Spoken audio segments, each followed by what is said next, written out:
How about that? Well, on the other side, I want you to flesh out this stockbroker thing, because in the LA Times article, well, let's read the quote. I would do really well with clients, and then they would turn around and totally ignore everything I say because some snake oil salesman would say, "You need an insurance bond." I realized the only thing of any value is making people laugh, and that's where I could be most effective. We'll be back after this. We're with Sheldon Anderson, myspace.com/IamSheldon. It's the InfoWarrior, prisonplanet.tv, Infowars.com.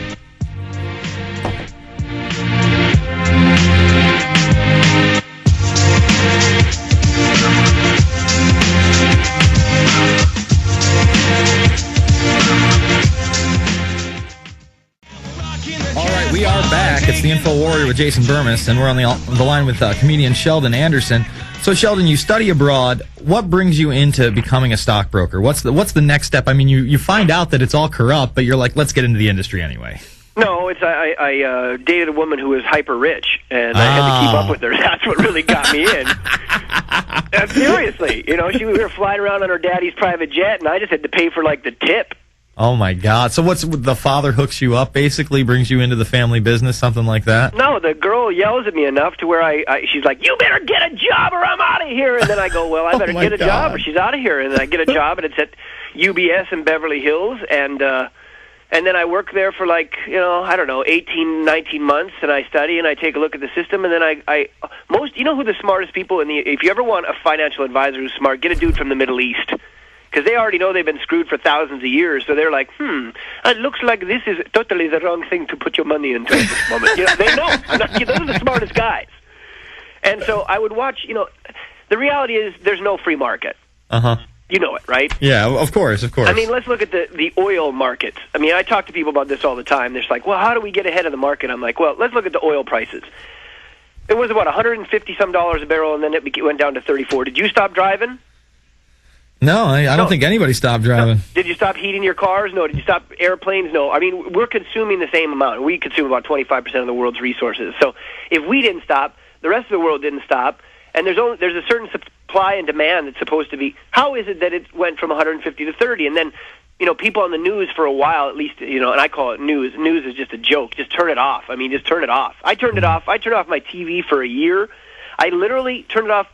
After a year, I turned it back on to the news. It was like I didn't miss a beat. I mean, it could have been turned off a year ago, and they would have been, today's day is 2, and I turned it off, and then a year later turned back on, it's Tuesday, and it's the same thing a year later. So there's no free market. Uh-huh. You know it, and I know it. So as a stockbroker, you're there going, well, wait a minute. If my life is just earning a percentage of the benefits that somebody else has earned, because that's what a stockbroker is, you just take a percentage of the money that other people have and then hope. I guess you just hope, because otherwise and then you just watch the market go down. It is kind of twisted, and that supply and demand thing, that's what I always try to explain to people. The way I explain it is, look, everybody was saying, oh, I don't mind, we're going to go into Iraq, it's going to be great, we're going to have gas for under $1, it's going to be because we were paying like $1.50. Everybody was saying that. I'm like, listen, if they go in there, it's going to double or triple in price. They're like, you're crazy, Bermas. I'm like, what don't you understand? When less people control more of the supply, they can demand whatever they want, and they're about to take over the second largest oil-rich nation in the world. You don't think they're just going to start demanding a higher price? Oh, you're a conspiracy theorist. And then sure enough, it was 3, 4, hit 5 a couple times, and people would just be like, yeah, I guess you were right. And like you said, it's so artificial that they dropped it to below. When Lindsey Williams came on the show last summer, and I was hosting for Alex Jones, and Lindsey Williams got up here and said that it was going to drop to below $50 a barrel, I did not. I'm like, Lindsey, sounds nice. I don't buy it, buddy. But he was spot on, and this is the guy that tells you. I love that guy, but he is one spooky preacher. You know what I mean? Exactly. You know what I mean? I do more smart. of it. He's like, when I came on the Alex Jones show about 15 months ago, I told you the oil prices were going to fall, and they did. And you're like, and then I told you this happened, and it did. And I'm like, you are spooky, dude. Where is your church? Where is it? Well, the thing was, I remember listening to him, back in the day when I'm first getting into this, and I don't know what to believe, and there's some people out there that have done good research, and they're talking about peak oil. It kind of makes sense. It's like, yeah, that could be real. Peak oil could be real. And then Lindsey Williams gets on, and he's like, no, I spent all this time with these elites. It's totally fake. There's oil everywhere. And and I'm like, was this guy for real? And I started looking into it. I'm like, all right, this guy is for real. But if you're not, a Christian, it does kind of come off as hokey. And well, I am a Christian. I consider myself a Christian. All right, then. Because the reality is, I think Christian. I mean, I don't even know what. I mean, to me, there's an understanding in the universe that's beyond us. Mm-hmm. So I don't understand it. So that's kind of the position I take because of what your upbringing was. Well, I was raised in North Dakota. They're all Lutheran, so now I'm Lutheran. If I would have been raised in the Middle East, I would probably have been praying to Allah. I think it's the same thing. It's just different roads to the end. Well, the only thing I know is that there's good and evil in the world, and if you spend your life, I got wiretapped. Okay? Oh, jeez. I'm at home, and I'm watching the connection between Child Protection Services, the FBI, and pedophilia, right? There was this case out here in L.A. a long time ago where these kids were going home to their parents and saying things like, well, there was a guy in Cape, and we were in caves, and blah, blah, blah. I want to talk about that on the other side. Is that the Ted Gunderson story by chance? Yeah. Yeah, I actually interviewed Ted about that a couple years back. We're going to come back to Sheldon Anderson on the other side. It's the InfoWarrior with Jason Bermas, prisonplan.tv, myspace.com/I am Sheldon.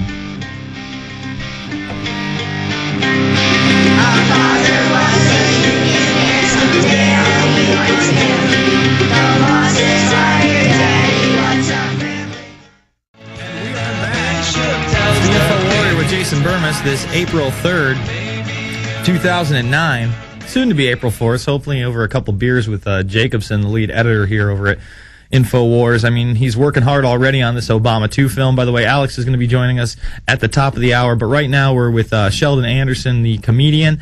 And Sheldon, so you go from, having a girlfriend who wants you to have, this like power job because of, her upbringing. Yeah, like you've got to work hard. They all want us to have power jobs, Bermas. Oh, you know what? I hope not. I haven't had a serious relationship now in like over a year, thank God. And I just don't even care, I'm serious. I could care less, man. I'm just like, I could care less what you want at this point. I just want to do what I want to do. I want to get some sleep in and have some fun. If we can do that, we can get along. If you're going to get on me about my job or my lifestyle, I mean, right now I'm sleeping on... get on you. I don't even have that problem. I sleep on an air mattress, man, and I do just fine. Anyway. I love it. You get a little wavy there. You just knock them off anyways with the power. But anyways, we're back to, what was it, Ted? What's the boy Ted you were talking about? And I was watching this. Ted Gunderson and the Franklin cover-up. And, have you ever seen Conspiracy of Silence? Yes, I have. When you watch that is just a jaw-dropper, an eye-opener. And supposedly, as the story goes, there's these kids out in Nebraska in these boys' homes that are basically being used as sex toys for the elite and drug mules. And you're just like, this is incredible. And then you see the amount of evidence and people actually losing lawsuits, $1 million lawsuits, and their connections to the Republican Party. Like the main guy in Nebraska was singing the national anthem at the Republican conventions in the 80s. And you're just like, are you kidding me? And he looks like the biggest creepo ever. His name is Larry King. Like that dude that was the head of the church out in Colorado Springs, the meth head that was pumping dudes. Well, I know what you're talking about. It's the meth addict. How do you not know that your guy is gay? I mean, I'm not bashing gays at all for any means. I have tons of gay friends. I mean, they all have hot tubs out here. You know what I'm saying? But the thing is, how do you not know that your pastor is a flamer? I know. Just praise Jesus. That's the one thing we've got to talk about the Lord. Hey, and you got to be like, sweetie, or not. Exactly. I don't know how they don't understand it either. And then when they deny, what was his name? Ted something or other, I think, right? Ted Takenbutsky.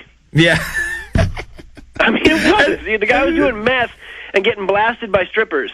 Well, I could care almost less about the preacher aspect. His wife. Did you see his wife's face when people rolled up in the camera? So, are you still taking meth and getting laid by gay guys? And his wife was just going, I don't want to be here. You can hear it in her head, Meanwhile, she looks like she was on the original episodes of Lassie. She's dressed that way. She's got the same haircut. It's nuts. She's probably on meth. She probably went in his sock drawer or something.